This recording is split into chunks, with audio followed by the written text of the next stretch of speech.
There's gonna be lots of Contiki tea. Hey guys, how you going? It is Rachel and you're watching another episode of Spill the Tea. Yeah, I'm starting this new series that I'm gonna call the Spill the Tea, and I'm just gonna talk about things that I know about that maybe you'll find interesting. On today's episode of Spill the Tea, we talk all about Contiki. Is it good? Is it bad? Is it worth the money? Well, I will tell you. Just keep on watching. Today's episode is brought to you by my Tim Tam mug and my Twinings English breakfast tea with 2 sugars and a dash of skim milk. So, sit back, relax, and enjoy the tea. So I'm assuming if you're watching this video, you've already done a little bit of research on what Contiki is, how they work, etc, etc.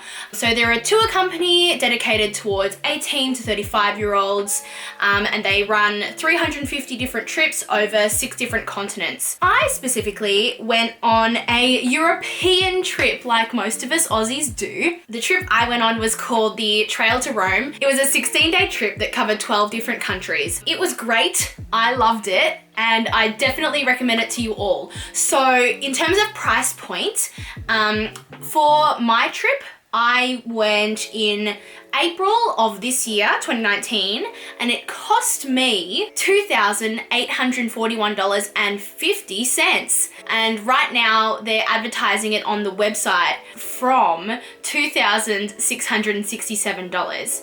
Obviously, my first recommendation is to keep a lookout on your travel agents and even the Contiki website, because they have lots of great deals, especially for Europe around this time. So often you can get free flights or 25% off, and I think that's how I got my trip to be so cheap, because I remember being on the trip and people telling me that their trips cost significantly more than others did. So keep a lookout for your deals. So I really recommend going solo. I went solo. I was totally afraid, but I loved it. And I think it was great because it gets you out of your comfort zone as well. You don't have someone to rely on to talk to.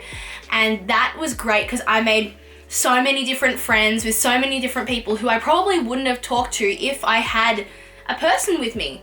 And I'm not saying don't go with your partner or don't go with your friend.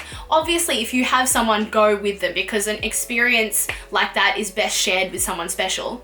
But if you don't have someone, don't worry. You're gonna make friends. There were 50 odd people on my trip, so you'll find a friend somewhere. So don't stress. Another big thing people always talk about Contiki is their party culture. And I will be honest and say yes. There is a big party culture on Contiki tours. Obviously though, you are not pressured to participate if you don't want to. If you're more of a person who likes to see things and relax at night and just take your time and not go out drinking, then nobody on that trip will judge you for that.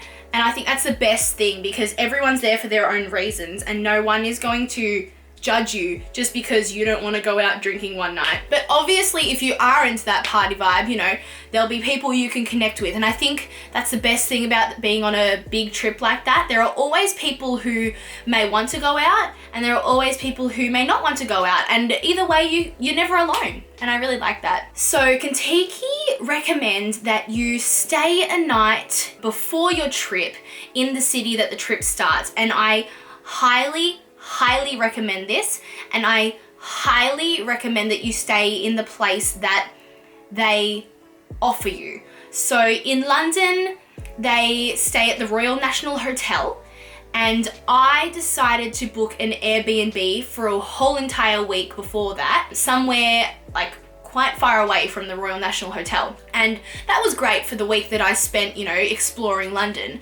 But for the night before, I was screwed pretty much. I changed my accommodation. I moved to a hostel closer to the Royal National Hotel, which is where we all had to meet the next morning at 6 a.m. And if I hadn't have moved to that hostel, I would have had to have called an Uber or caught public transport. So obviously, like, you can stay wherever you want to make it cheaper for yourself, and that's what I thought I was doing. But we had to meet at like 6 a.m. and I'm not good with early mornings, so I decided to move closer and spend that little extra money just to be in that vicinity sort of thing. So totally take it however you want, but that's my recommendation. Be aware that there is a luggage restriction for your Contiki tours. So you can have like a suitcase up to yay high, yay wide sort of thing, and a weight limit. The weight limit is the most important thing. The dimensions, not so much, but the weight limit, really worry about that. I was literally like 100 grams off the weight limit. So I was really lucky I didn't have to, you know, throw anything out. But yes, they will make you throw things out or put them in a charity bin that they have provided there. So really be careful what you pack. If you have a dietary requirement, I would suggest that you manage it yourself, because yes, Contiki provide lots of food for you and they will definitely cater for your requirement, but sometimes the food options are not as good, because I'm lactose intolerant, and if you know me, I don't follow that diet at all. So I didn't write it down, but for people who did write down that they didn't want dairy, the things they got, I looked at it, I was like, that looks like literal blah. And I wasn't having it. So obviously, you know, if you really do need to eat the way you need to eat, obviously write it on your form, obviously. But if not, then I suggest you don't write it and just sort of manage it yourself. And because, you know, you're an adult now, you know sort of what you can, can't eat and what's gonna affect you. So take it on yourself, I suppose. The biggest thing I say to do is to do your research on the cities that you're traveling to and the weather that you might come face to face with. I went in April, so it was still sort of like that shoulder season where it was a little bit cold, but then it got a little bit hot. So I did pack excessively, I think, because I didn't know whether it was gonna be cold or whether it was hot. So I packed clothes that were interchangeable. So a lot of t-shirts that I could wear a long sleeve under, or jeans. But yeah, I definitely say research the weather and do that in advance so you know what you need to pack. And also, I really recommend you research the cities that you're going to. Everyone says that they don't have enough time on Contiki, and it's true. You don't have enough time on a Contiki to see everything that you want to see. It's unfortunate, I know, but Contiki is kind of like a taste tester. It's like you see the countries, you see what you like and don't like, and then you can decide whether you go back or not. I would recommend researching the cities, especially places like Amsterdam. I had done a little bit of research, but not enough. And obviously some of the biggest tourist attractions in Amsterdam are the Van Gogh Museum and the Anne Frank House. Both of these places are places I really wanted to go to, but I thought, you know, I'll just leave it, I'll see what happens in Amsterdam, whatever. I unfortunately couldn't go to any of these places because they were already sold out. So if you really are set on going to one of these touristy attraction things, I recommend that you research it and book it early, because you won't get to go if you don't. Your tour manager will give you suggestions of things to do in that city on the day that you are in that city. But obviously if there's something that you really want to see, put that at the top of your list. Don't leave it just because your tour manager says no, don't, like that's not on their list, you know what I mean? So do your own research, find out places that you want to go, and make sure you go to those places if you really are interested in them. One of the things that I found the hardest to research was money. I thought money was so confusing. I didn't know whether to bring cash or card. So what I did was I brought both. I recommend you research the countries that you're going to and whether those countries have different currencies. I got out cash for each of those different currencies, and the bigger currencies like pound or euros that you will mostly use, I put that mostly onto my cash card. I had a little bit of cash in my wallet as well for those currencies. So whatever you do, I recommend like pounds, euros, chuck them on your card.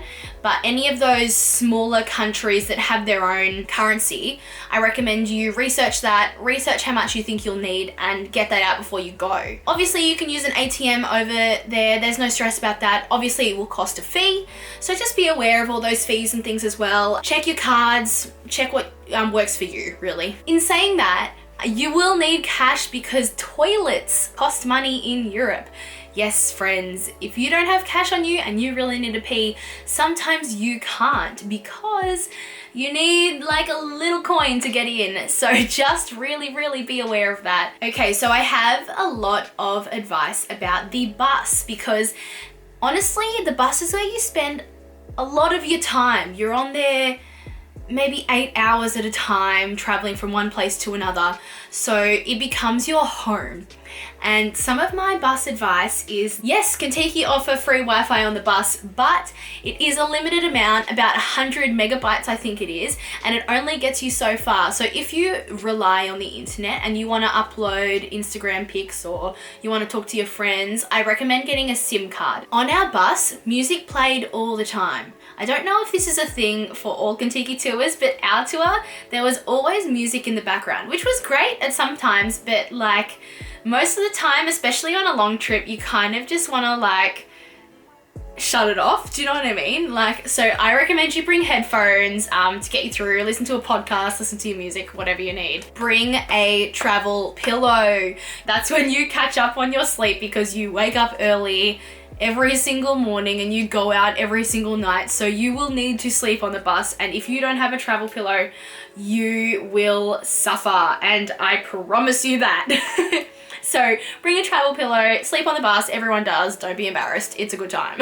You're probably wondering if Contiki cough is a thing, and it is definitely a thing, especially when you are going out all the time, you are in different weather, you're in close confines with everyone on the bus, you are going to get sick. And I definitely got sick. I got the Contiki cough. All I can recommend is you bring the appropriate medication, like cold and flu medicine, like diarrhea medicine, just Panadol, Nurofen, anything that you think you'll need, I would bring just in case, because you never know what's going to happen overseas, and it's probably better that you bring your own medication and you know what it is than to buy it overseas and to not know what it is. Some things I didn't know was that Contiki do these things called modular trips. So my trip, the Trail to Rome, was a part of a bigger trip that I wasn't aware of when I went on that tour. My trip was 16 days, but majority of the people on my trip were actually there for a longer, like 28-day trip, and my trip ended in Rome and they went on to go back to London. Obviously, just be aware of the modular trips. Just know that the group that you start with is probably not going to be the group that you end with. So people leave halfway through, people left earlier than I did. Obviously, just be aware of the fact that, you know, you might be starting your trip halfway through when people already know each other and stuff like that. So always go into the Contiki booklet and read the fine print, and that'll tell you if you are in a modular trip or not a modular trip. I would have loved to have known that there was a longer trip so that I could have done that longer trip, honestly. One thing that people always talk about in Contiki videos is the add-ons and the tips. Contiki provide a lot of these different add-ons that aren't included in the price of the tour that you can do to enhance your tour experience. Obviously, do not feel obligated to do all of them. You don't have to do all of them. Despite what your tour manager says, despite what your friends do, you don't have to do all of them. I did all of them, and that's because I felt like I was alone, so I had to sort of do all these things. But honestly, I wish I didn't do all of them. I wish I could go back and pick and choose what I did and didn't do, and saved a little bit of money. I'm definitely big on you doing a lot of those activities though, because some of them were the best experiences of my life. So I think definitely take advantage of them, but pick and choose the ones that you think you'll be interested in and the ones that you won't be. And the big kicker here is tips. The tour manager and the bus driver at the end of your trip will ask you for a tip. And obviously, do not be obliged to give them a tip. They're great, and I gave them the tip that they wanted, technically. So I think they recommend you an amount of euros per day to tip your tour manager and driver. That's totally up to you whether you tip them or not. I strongly recommend that you do, because they're so experienced and knowledgeable, and they're honestly some of the best people to be around.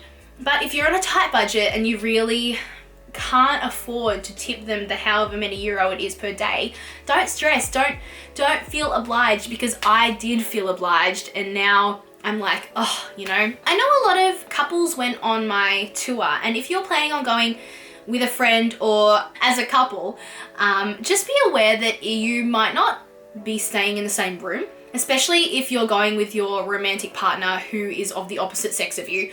Like, say if I went with my boyfriend, we wouldn't have been able to stay in the same room together because they split you gender to gender. I think Contiki have this thing where you can actually book your own room. So if you do want to book your own room, you obviously, for an extra fee, can do that. So just have a look, talk to your travel agent about it if that's what you want to do. But yeah, the rooms are all gender to gender, and sometimes they would even split up the friends that had come. Like, say if 2 girlfriends came together, they would sometimes split them up. So just like totally be aware of that you could be sleeping with, you know, the other people on your tour, which I thought was great because I went solo. So it was great for me to mix and mingle with different people. So, you know, not a bad thing, just something to be aware of, I suppose. Okay guys, so that is all of the tips and tricks I have for Contiki. If you'd like another video like this or you have any questions, please leave them down below. I'm happy to answer them, maybe make another video about it. So yeah, I hope this really helped you, and I hope to see you on my channel again soon. Bye guys.